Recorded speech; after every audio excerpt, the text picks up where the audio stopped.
सध्या आपण पाहतोय अंबानी कुटुंब सुद्धा रामलल्ला यांच्या प्राणप्रतिष्ठा सोहळ्यासाठी दाखल झालेले अनेक बॉलिवूडचे सेलिब्रिटीज, क्रीडा क्षेत्रातील दिग्गज सुद्धा इथे दाखल झालेले आहेत।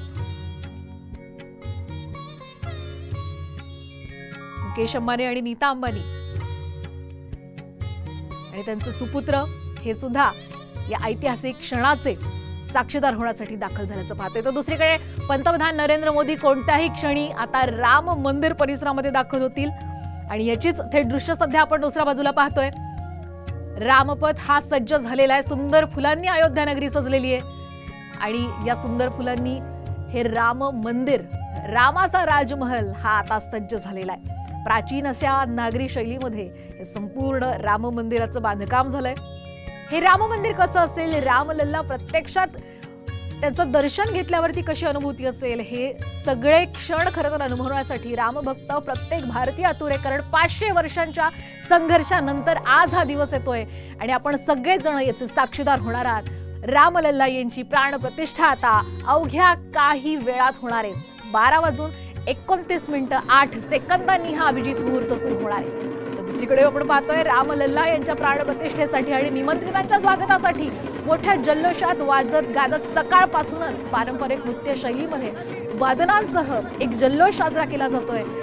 प्रभू श्रीराम 500 वर्षांचा वनवास संपवून आता आपल्या गर्भगृहात येतात, आपल्या घरी येत आहेत, आपल्या महालात येत आहेत। हा आनंद वाजत गाजत संपूर्ण देशभरात साजरा केला जातोय। अयोध्येतील ही थेट दृश्य आपण पाहतोय।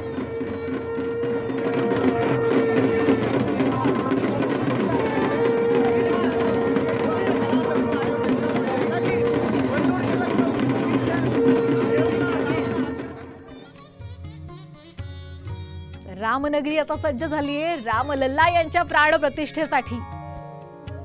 हेलिकॉप्टरच्या माध्यमातून आता प्रभू राम यांच्या या सुंदर मंदिरावरती पुष्पवृष्टी करण्यात आलेली आणि हीच मनमोहक दृश्य आपण साम टीव्हीवर पाहतोय। एकीकडे 8000 VVIP आज या ऐतिहासिक सोहळ्यासाठी अयोध्येमध्ये दाखल झालेले, त्यामुळे छावणीचं स्वरूप संपूर्ण अयोध्येमध्ये पाहायला मिळतंय।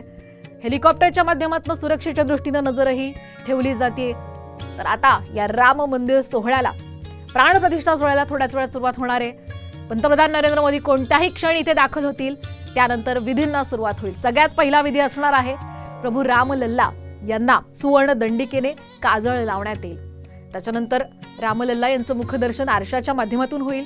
त्यांच्या डोळ्यावर पिवळी पट्टी जी सध्या आहे ती पट्टी काढण्यात येईल आणि 84 सेकंदांच्या अभिजित मुहूर्तावरती रामलल्ला यांची प्राणप्रतिष्ठा होणार आहे आणि या ऐतिहासिक सोहळ्याचे साक्षीदार आपण सगळे साम टीव्हीच्या माध्यमातून होणार आहात। अनेक मान्यवर या ऐतिहासिक सोहळ्यासाठी अयोध्येत दाखल झालेत। अंबानी कुटुंब दाखल झाल्याचं आपण पाहतोय। थोड्याच वेळापूर्वी बिग बी अमिताभ बच्चन, अभिषेक बच्चन, रणबीर कपूर, आलिया भट्ट, विकी कौशल, कतरीना कैफ आणि रजनीकांत यांना सुद्धा आपण सध्या दृश्यांमध्ये पाहतोय। कारण प्रत्येकासाठी हा क्षण अतिशय महत्त्वाचा, न भूतो न भविष्यती ऐतिहासिक असा आहे।